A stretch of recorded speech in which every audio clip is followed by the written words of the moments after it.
Two people, same city, same age, both 28. Both just landed their first real job.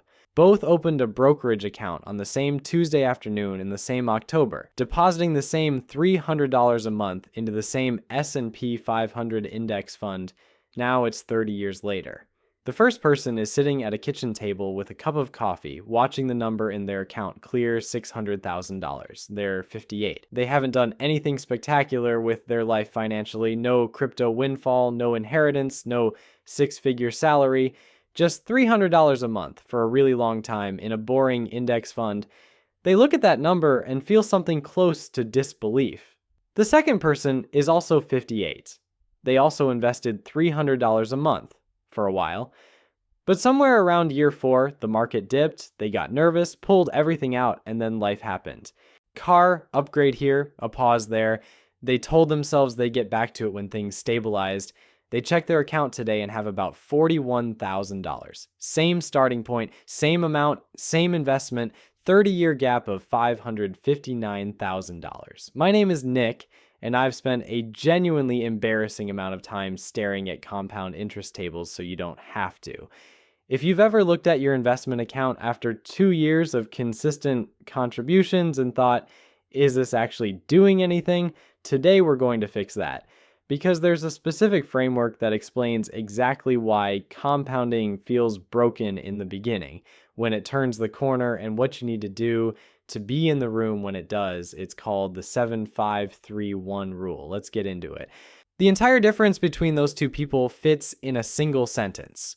One of them understood what a compounding curve actually looks like, and one of them didn't. And once you see it, you cannot unsee it. The reason most people abandon compounding early isn't laziness. It's that nobody ever shows them the curve. They get told, invest early, be patient, it'll compound. And then they watch their account grow by $200 in a month where they contributed $300, and they think they've been lied to. You haven't been lied to. You've just been shown the destination without the map. So here's the map. Take $10,000 invested at 10% annually. After 10 years, you've got $25,937. After 20 years, $67,275. After 30 years, $174,494. After 40 years, same $10,000, same 10%, $452,593. Here's the number that should stop you cold. Like in that final decade alone, years 30 through 40, your account grew by $278,099. That's more than 62% of all the gains from 40 years of compounding arriving in a single decade. The first decade, $15,937. That's 3.6% of the lifetime gains. 3.6. The first 10 years of patient, disciplined, by-the-book investing generates 3.6% of the total return. The last 10 years generates 62%. The early years aren't just slow. They're structurally, mathematically, unavoidably slow. And the people who build real wealth are the ones who understood that before they experienced it, not after. Warren Buffett was worth about $1 million at age 30. By 50, roughly $300 million. He became a billionaire at 56, and approximately 99% of his current net worth, over $140 billion, accumulated after age 50. Not because he got smarter after 50, because the snowball he'd been rolling since age 11 finally hit the steep part of the hill. He described investing as finding wet snow and a really long hill. The wet snow is a good investment. The long hill is time. Most people never give the hill a chance because the first 7 years look like a flat parking lot. Here's why that happens. Your brain does not naturally process exponential growth.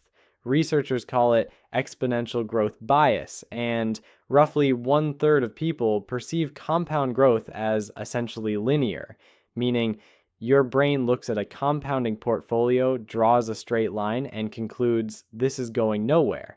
It's the same reason that when you ask someone if a lily pad doubles every day and covers a lake in 48 days, when does it cover half the lake? Almost everyone says day 24. The actual answer is day 47. The lake is less than 1% covered until day 24, and then it finishes in the next 23 days. Your investment account is that lily pad. You're just not at day 47 yet. The first number in the 7-5-3-1 rule is 7, the minimum investing horizon before compounding starts to feel real and before you've earned enough evidence to stop running on pure faith. It maps almost exactly to what the rule of 72 predicts. Divide 72 by your annual return and you get your doubling time. At 10%, that's 7.2 years. This rule, by the way, is 530 years old, invented in 1494 by an Italian mathematician who was apparently close friends with Leonardo da Vinci. And the fact that a Renaissance-era math trick is still the single most useful thing in a modern investor's toolkit says quite a lot about how dramatically the financial industry has overcomplicated something that does not need to be complicated. The 7 is really saying one thing: don't quit before your money has doubled even once. Because that first doubling is the reference point your brain is waiting for. Before it, you're running on faith. After it, you have evidence. The data backs this up. Looking at rolling return windows in the S&P 500 going back to 1926, if you invested for any random one-year stretch, you had about a 74% chance of making money. Stretch that to any random 7-year window, and your odds jump to over 95%. Every single 7-year rolling period in S&P 500 history has produced a positive average annual return. Like everyone. The market has survived 2 world wars, a Great Depression, 14 recessions, the dot-com implosion, the 2008 financial crisis, a global pandemic, and a brief period where people were genuinely buying JPEGs of monkeys for $500,000. 7 years has always been enough time to come out ahead. The market is deeply, profoundly unkillable. The investor, unfortunately, is much more fragile, which is exactly what the next 2 numbers address. 7 years is the floor, not the destination. The 7-year mark is just the point where you've earned the right to believe in what you're doing. Commit to it. Not because it's when the money gets good, because it's when you get good at staying invested. But committing to 7 years doesn't matter if a single bad year wipes out your base before compounding has anything to work with. All right, that's what the second number is about. The second number is 5. Diversification across 5 types of assets that behave differently from each other. Not the vague spread your eggs advice your uncle dispenses at every family gathering like he invented it. Actual structure, here's why it matters. In 2021, a specific type of investor felt like a genius. They'd concentrated heavily in high-growth tech during the pandemic run-up. Some doubled, some tripled. Then 2022 happened, and some of those positions dropped 60%, 70%, 80%. The math problem nobody mentioned. If your portfolio drops 60%, you don't need a 60% gain to recover. You need a 150% gain. While you're running that rescue mission, the person with a diversified portfolio is quietly compounding. Think of your portfolio like a Formula One pit crew. The broad market index funds are your main driver, doing most of the work, most of the time, returning around 10% annually going back to 1926. They should be 40 to 60% of your portfolio. Dividend-paying stocks are your backup systems. Companies like Coca-Cola that mail you a check every quarter, which you reinvest to buy more shares, which earn more dividends. It's compounding running a second shift. Small cap and international holdings are your performance upgrades, more volatile, more upside, adding percentage points over decades that turn into hundreds of thousands of dollars. And the defensive assets, like bonds, treasury bills, are not there to win the race. They're there to make sure you don't crash out on lap 4 and never finish. Because here's the thing about bonds, nobody tells you until it's too late. The bonds don't make you rich. If they make you the person who doesn't panic sell their stocks at the bottom of a crash because they have something else in the account that isn't on fire. When the market drops 30% and your bonds are down 5%, you feel rattled but not destroyed. You keep contributing, and that staying in during the exact moment everyone else is leaving is where the compounding gap between investors actually gets created. You don't need to obsess over exact percentages. You just need all 5 crew members in the car and to not hand the wheel entirely to one of them. Before I describe these 3 phases, I want to say something directly. If you've ever pulled money out of the market during a crash, paused contributions because your account looked flat and you lost faith, or quietly stopped investing because life got expensive, that is not a character flaw. That's a completely predictable human response to a system that withheld the map. Nobody sat you down and explained what the first 7 years are supposed to look like. So, of course, people bail. The question is whether you know it now before the next time these phases show up. Phase 1, doubt.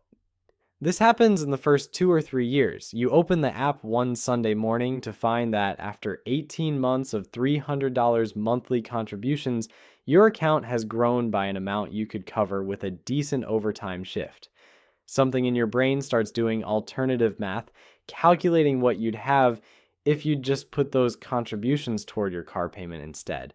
The number is actually kind of close, which somehow makes it worse. Then, because you're apparently a masochist, you find yourself thinking about that friend's startup you passed on. The numbers aren't dramatically different. That's the part that keeps you up at 2 a.m., not the market. This phase is manufactured entirely by the flat early section of the compounding curve. You are not doing anything wrong. Correctly and impressively, just don't overlap for a while yet. Phase 2, frustration. This arrives around year 3 or 4. You've started calling yourself an investor, which felt good when you said it, but the account balance doesn't quite match the identity. You've also developed opinions about Fed policy. You've used the phrase macro environment in an actual conversation. Your account has $18,000 in it. The frustration phase is almost always the phase right before returns start to look interesting. Like the exponential curve is bending. You just can't see around the corner yet. It's turning off the oven 30 seconds before the food is done. Phase 3, panic. The market drops, not a little. 30%, 37% the way it did in 2008, the way it did in March 2020 when the S&P fell 34% in 23 trading days, the fastest crash of that magnitude in history. Your account drops below what you put in. You open the app, see it, close it immediately, then open it again 6 minutes later like it might have changed. Some people start making a spreadsheet tracking their daily losses, which is the financial equivalent of repeatedly pressing on a bruise to see if it still hurts. It does.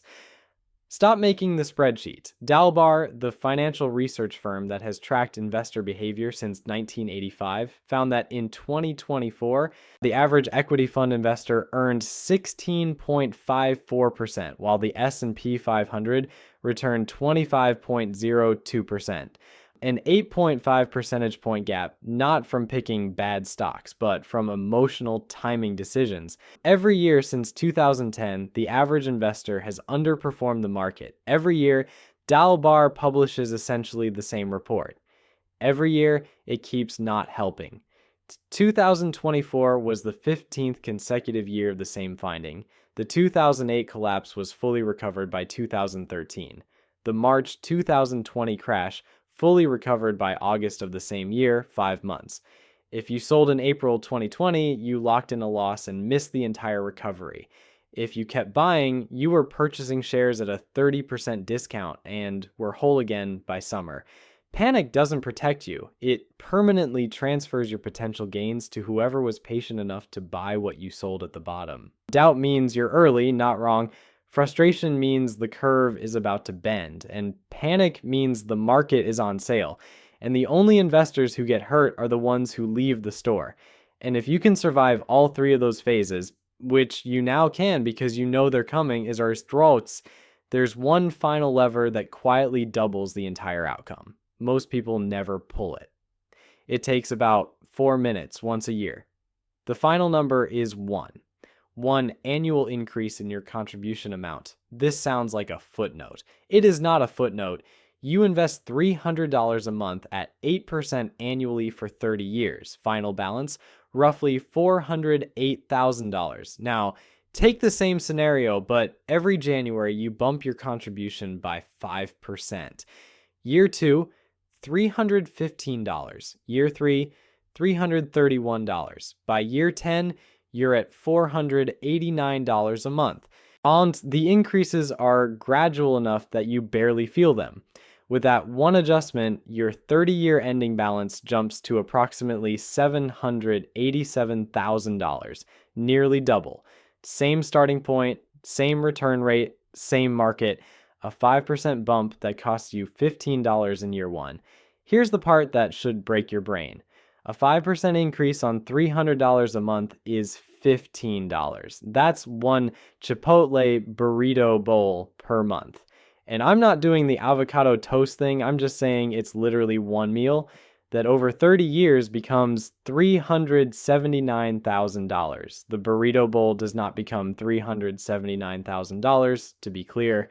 The invested $15 does, but the psychological gap between skipping one meal and building $379,000 in retirement wealth is apparently wide enough that most people never make the connection, which is why I'm here.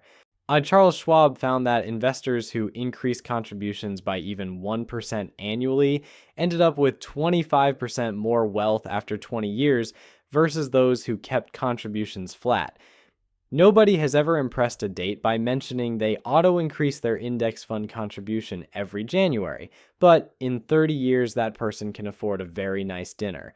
Several, actually. The mechanism that makes this work, automate it. Set the reminder now. Better yet, set it up automatically with your brokerage, because the version of you who has to actively decide to move money every January is occasionally going to have a bad January and skip it. The version of you whose account quietly bumps on its own is building $379,000 while sleeping through that bad January. Meet Marcus and Diane, both 32, both start investing $400 a month. Same 8% annual return, zero starting balance. Marcus follows the 7531 framework, commits to the timeline, diversifies, recognizes the emotional phases when they arrive, and doesn't act on them. Increases his contribution 5% every January. Diane also invests $400 a month. She's not reckless or financially irresponsible, she just doesn't have a structure. In year 3, during a market correction, she moves half her money to cash and waits 11 months for things to settle down. She never increases her contributions because every year something comes up and the amount stays at $400. At 42, Marcus has $73,000. Diane has $52,000. Noticeable, but not alarming. By 52, Marcus has $229,000. Diane has $121,000. Now it's uncomfortable. By 65, 33 years from the same starting point, Marcus has approximately $1,100,000. Diane has $389,000. Same person, same life, $711,000 apart. Here's the number inside that number. Over 33 years, Marcus contributed roughly $430,000 of his own money. Compounding added $670,000 more than Marcus himself put in. His money did more work than he did. Diane contributed roughly $158,000. Compounding added $231,000 for her too. The market was equally generous to both of them. The difference is that Marcus gave it more to work with for longer without interrupting it. Diane's $389,000 at 65 isn't a spreadsheet figure. It's a phone call to her daughter saying she needs to keep working another 3 years. Marcus's $1.1 million isn't a spreadsheet figure either. It's him declining a project at work, not with drama, just a polite no, because he genuinely doesn't need it anymore. The money gap becomes a freedom gap. And the freedom gap is the thing that actually matters. That $711,000 difference wasn't caused by one catastrophic decision. 11 months of cash sitting in year 3. Flat contributions for 33 years, missing the final decade's explosion because the foundation wasn't there. Marcus didn't do anything heroic. He just didn't interrupt the machine. Charlie Munger put the entire 7531 rule into one sentence. The first rule of compounding is to never interrupt it unnecessarily. That's not inspiration. That's the instruction manual. The financial industry profits from complexity. A person who understands the 7-5-3-1 rule automates their contributions, increases them 5% a year, and holds a diversified portfolio without touching it is genuinely terrible for business. They don't need advice. They don't need products. So nobody hands them this framework. So that's what today was. Set a non-negotiable 7-year floor. Write the date somewhere visible. And before that date, your job is simply not to quit. Check your portfolio against the 5 categories. Confirm you're not 90% in one thing, that you have some defensive exposure, and that you're not ignoring international markets. A target date retirement fund does this automatically if you'd rather not think about it. Automate your contributions so the monthly decision doesn't require your approval. Write down your plan for each emotional phase right now before you need it. Because when the market drops 30% and your logic center goes offline, I'll see how I feel is not a plan. It's a donation to whoever's on the other side of your panic cell, and schedule your annual 5% contribution increase on a specific date every year without exception. That's it. The whole thing. Profoundly, aggressively, almost offensively boring. No ticker to watch, no moves to make, no moment of cleverness. Compounding doesn't care how smart you are. It doesn't care about your salary, your degree, your spreadsheets, or how many finance podcasts you've queued up. It cares about exactly one thing, whether you left it alone long enough. The people who end up with the extraordinary late years aren't financial geniuses. They're just the people who were too boring to quit. Go be boring.